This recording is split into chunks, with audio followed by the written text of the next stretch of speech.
نحمده ونصلي على رسوله الكريم أما بعد فأعوذ بالله من الشیطان الرجیم بسم اللہ الرحمن الرحیم۔ حفاظت کی دعائیں جو ہم نے شروع کی تھی اس میں آج ہم سورۃ البقرہ کی آخری دو آیات کی فضیلت پڑھیں گے۔ نمبر 2 دعا جو ہے اعوذ باللہ من الشیطان الرجیم بسم اللہ الرحمن الرحیم۔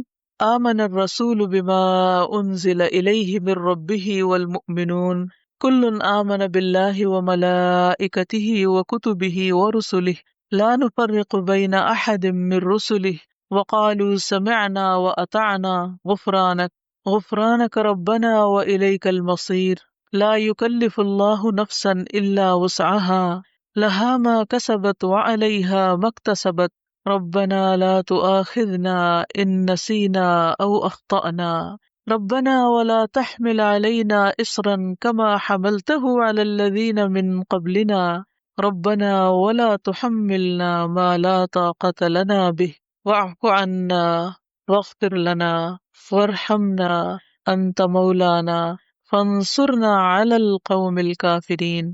عبداللہ بن عباس بیان کرتے ہیں کہ ایک دن جبریل علیہ السلام نبی صلی اللہ علیہ وسلم کے پاس بیٹھے ہوئے تھے کہ ایک بہت زور کی آواز سنی۔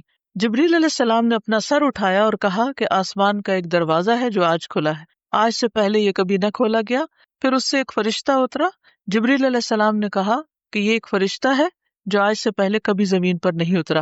فرشتے نے سلام کیا اور کہا کہ آپ صلی اللہ علیہ وسلم کو 2 نوروں کی خوشخبری ہو جو آپ کو عنایت ہوئے ہیں، آپ سے پہلے یہ کسی نبی کو نہیں دیے گئے، اور دوسری سورۃ البقرہ کی آخری آیات، کوئی حرف اس میں سے تم نہ پڑھو گے کہ اس کی مانگی ہوئی چیز تمہیں نہ ملے، یعنی اس کو پڑھ کر اور دعائیں بھی قبول ہوتی ہیں۔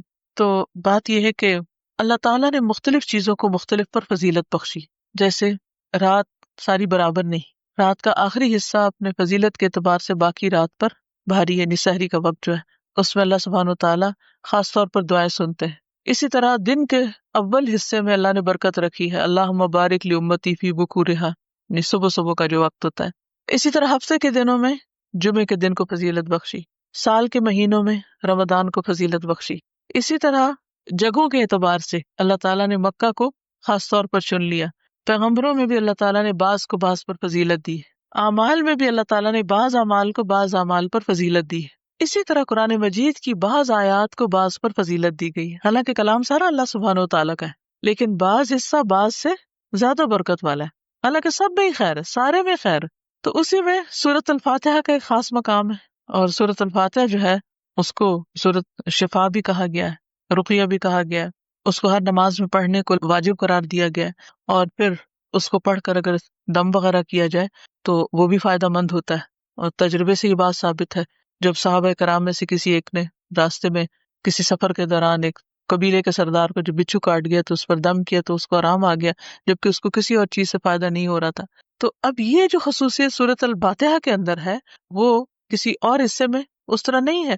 اسی طرح سورۃ البقرہ کی آخری 2 آیات بھی بہت اہمیت کی حامل ہیں، اور ان کی ایک فضیلت جو یہاں پتہ چلتی ہے کہ ان کو پڑھ کر اگر کوئی شخص دعا کرتا ہے تو وہ دعا قبول ہوتی ہے۔ ایک اور حدیث میں آتا ہے، عبداللہ بن مسعود سے روایت ہے کہ جب رسول اللہ صلی اللہ علیہ وسلم معراج پر تشریف لے گئے تو آپ سدرۃ المنتہا تک پہنچے، زمین سے جو کچھ بھی چڑھتا ہے وہ یہیں آ کر ٹھہر جاتا ہے، پھر لے لیا جاتا ہے، اور جو اوپر سے اترتا ہے وہ بھی یہیں ٹھہر جاتا ہے، پھر لے لیا جاتا ہے۔ اللہ تعالیٰ نے فرمایا یخشی السدرۃ ما یخشی، جب ڈھانپ رہا تھا سدرہ کو جو کچھ کے ڈھانپ رہا تھا۔ جب نبی صلی اللہ علیہ وسلم معراج پر تشریف لے گئے تو جو بیری کا درخت تھا اس کے اوپر جو روشنی تھی اس کی بات ہو رہی ہے۔ عبداللہ نے کہا کہ سونے کے پتنگے تھے وہ جو اوپر چھا رہا تھا۔ پھر رسول اللہ صلی اللہ علیہ وسلم کو وہاں 3 چیزیں دی گئی تھی، ایک تو 5 نمازیں، دوسری سورۃ البقرہ کی یہ آخری آیات، اور تیسری آپ کی امت میں سے اس شخص کے باقی تمام تباہ کرنے والے گناہوں کو اللہ نے بخش دیا جو اللہ کے ساتھ کسی کو شریک نہ ٹھہرائے، جو شرک نہ کرے۔ تو یہ 3 چیزیں ملی تھی جن میں نماز کا ذکر عام طور پر ملتا ہے کیونکہ اس کے بارے میں مزید وضاحت سے احادیث بھی ہیں۔ تو اس حدیث سے کیا پتہ چلتا ہے کہ سورۃ البقرہ کی آخری 2 آیات عرش کے نیچے سے ایک خاص خزانے سے نصیب ہوئی ہیں، اور یہ نبی صلی اللہ علیہ وسلم ہی کو ملی ہے، باقی انبیاء کو نہیں دی گئی۔ ایک اور روایت سے پتہ چلتا ہے، نعمان بن بشیر سے روایت ہے کہ نبی صلی اللہ علیہ وسلم نے فرمایا کہ اللہ تعالیٰ نے آسمان و زمین پیدا کرنے سے 2000 سال پہلے ایک کتاب لکھی، اس کتاب میں سے 2 آیات اتاری جن کے ساتھ سورۃ البقرہ کو ختم کیا۔ کب کی بات ہے یہ؟ زمین و آسمان کے پیدا کرنے سے 2000 سال پہلے کی بات. قلم کب پیدا ہوا تھا؟ 50,000 سال پہلے، باقی چیزوں کی تخلیق کے. جس گھر میں 3 رات یہ آیات پڑھی جائیں شیطان اس کے قریب نہیں آتا. رسول اللہ صلی اللہ علیہ وسلم نے فرمایا مجھے سورۃ البقرہ کی آخری آیات عرش کے نیچے ایک خزانے سے دی گئی. مجھ سے پہلے یہ آیات کسی نبی کو نہیں دی گئی. یعنی یہ آپ کی خاص خصوصیت ہے کہ آپ کو یہ نصیب ہوئی. اور پھر ایک اور جگہ یہ بات بھی پتہ چلتی ہے ان آیات کے بارے میں کہ جو شخص رات کے وقت ان آیات کو پڑھ لیتا ہے تو وہ اسے ہر چیز سے کافی ہو جاتی. تو آپ اس کو اپنی عادت بنا سکتے ہیں، رات کو سونے سے پہلے پڑھ لیں یا کسی نماز میں پڑھ لیں، مغرب یا عشاء کی نماز میں پڑھ لیں یا ویسے ہی بیٹھ کے پڑھ لیں، کیونکہ ان کی فضیلت بہت زیادہ ہے. تو ان آیات کا ترجمہ جو ہے وہ آپ دیکھ سکتے ہیں قرآن پاک ترجمے والے سے. لیکن یہ ہے کہ جو خاص بات ان آیات میں کی گئی ہے، پہلے تو اس میں ایمان پر بات ہے کہ رسول خود بھی ایمان لائے ہیں اور سارے مومن بھی. کن کن چیزوں پر؟ اللہ پر، ملائکہ پر، کتب پر، رسول پر. دوسری اہم بات لا نفرق بین احد من رسلہ، کہ ہم رسولوں کے درمیان فرق نہیں کرتے. فضیلت جو اللہ نے ان کو دی وہ اللہ ہی نے دی، لیکن ہمارا کیا فرض بنتا ہے کہ سب پر ایمان لائیں. اور پھر صحابہ کرام نے کیا کہا؟ وقالوا سمعنا واطعنا، کہ ہم نے سنا اور ہم نے اطاعت کی، ہم ایمان لے آئے اور جو کچھ ہمیں کہا جائے گا ہم اس کو مانتے ہیں. ہمیں اس کے بدلے کیا چاہیے؟ غفرانک، تیری بخشش چاہیے. یعنی بندہ اللہ کی بات مانتا ہے اور اللہ تعالیٰ اس کے ساتھ بخشش کا وعدہ کرتا ہے. ربنا وإلیک المصیر. اور یہ بخشش کیوں ضروری ہے کہ اللہ تعالیٰ ہم کو معاف کر دے؟ کیونکہ ہم نے اللہ کی طرف پلٹنا ہے، لوٹنا اسی کی طرف، رجوع اسی کی طرف. پھر فرمایا کہ لا یکلف اللہ نفسا الا وسعها، ہر بندے سے حساب اتنا ہی ہے جتنی وہ استطاعت رکھتا ہے، اسی کا مکلف ہے، اس سے زیادہ اس سے نہیں پوچھا جائے گا. چاہے جسمانی صحت ہو، چاہے مال ہو، چاہے اولاد یا عقل یا کچھ بھی، تو ہر شخص کا حساب اتنا ہی ہے. لہا ما کسبت وعلیہا ما اکتسبت، اسی کو ملے گا جو اس نے نیکیاں کی اور اسی کے ذمہ ہے وبال جو اس نے غلط کام کیے. فائدہ بھی اسی کا اچھے کام کرنے کا، نقصان بھی اسی کا غلط کام کرنے کا. تو پھر ہم دعا کیا کرتے ہیں؟ ربنا لا تؤاخذنا ان نسینا او اخطانا، اللہ اگر ہم بھول جائیں یا ہم سے خطا ہو جائے تو ہمیں پکڑنا نہیں، مؤاخذہ نہیں کرنا.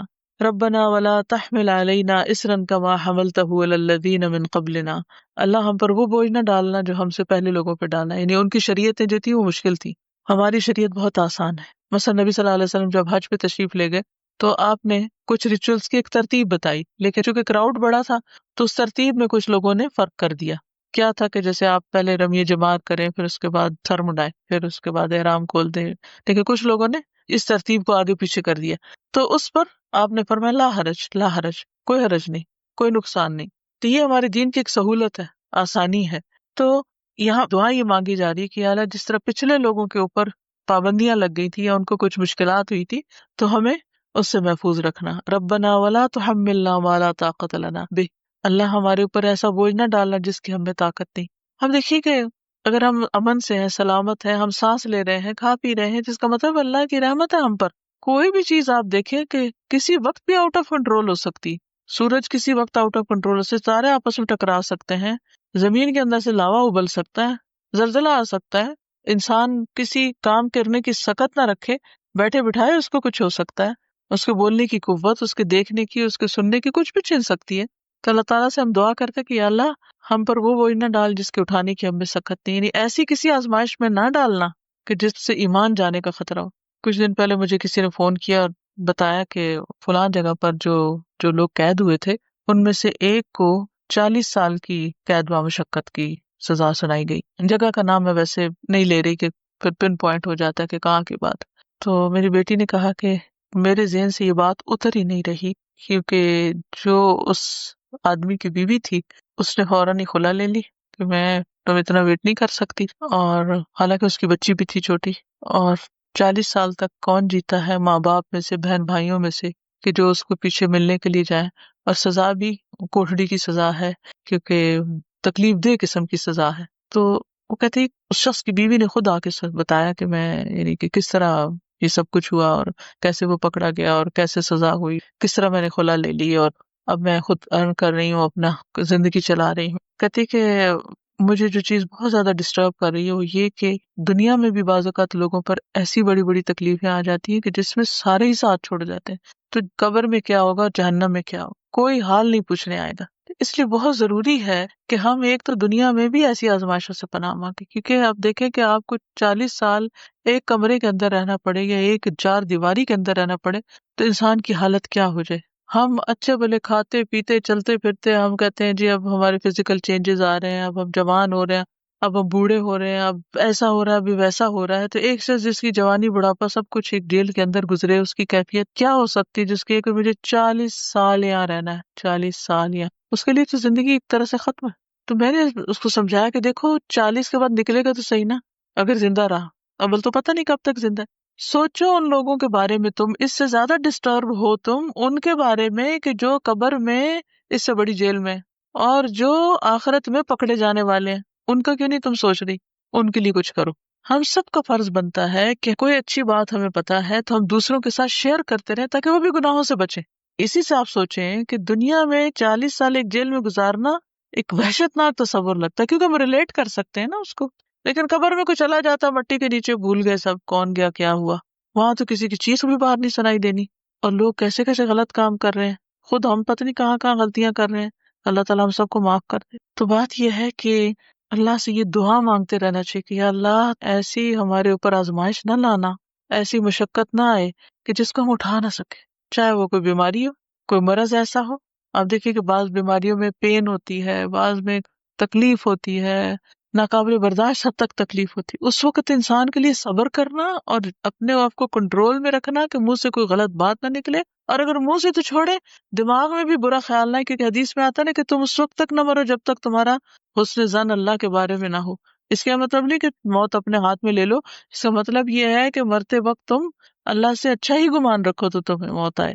لیکن آپ کو پتہ ہے جب تکلیف کی شدت ہوتی ہے نا تو گمان اچھا رکھنا سب سے مشکل کام ہے، بہت مشکل۔ اس وقت مایوسی کی طرف سوچ ہو جاتی ہے فوراً۔ تو ربنا ولا تحملنا ما لا طاقت لنا بہ، اللہ ہم پہ وہ بوجھ نہ ڈال جس کے اٹھانے کی ہمیں طاقت ہی نہیں، ہم بہت کمزور انسان ہیں۔ ربنا ولا تحملنا ما لا طاقت لنا بہ واعف عنا واغفر لنا وارحمنا، یہ جو 3 لفظ ہیں جب انسان پڑھتا ہے تو سوچتا ہے یہ ایسا کیوں ہے، معاف کر دے، بخش دے، رحم کر، کیونکہ یہ بہت شدید ضرورت ہے ہماری کہ اللہ ہم کو معاف کر دے، ہم بہت غلطیاں کرتے ہیں، یعنی اس میں تاکید اور تکرار ہے، واعف عنا واغفر لنا وارحمنا۔ اگر شعوری طور پہ ہم ہر روز پڑھیں کم از کم ایک دفعہ تو کتنا فائدہ ہو سکتا ہے۔ انت مولانا فانصرنا علی القوم الکافر، تو ہمارا مولا ہے تو دنیا میں بھی تو ہمیں کافر لوگوں پر مدد دے۔ تو اللہ تعالیٰ ہمیں اس دعا کو پڑھنے اور سمجھنے اور عمل کرنے کی توفیق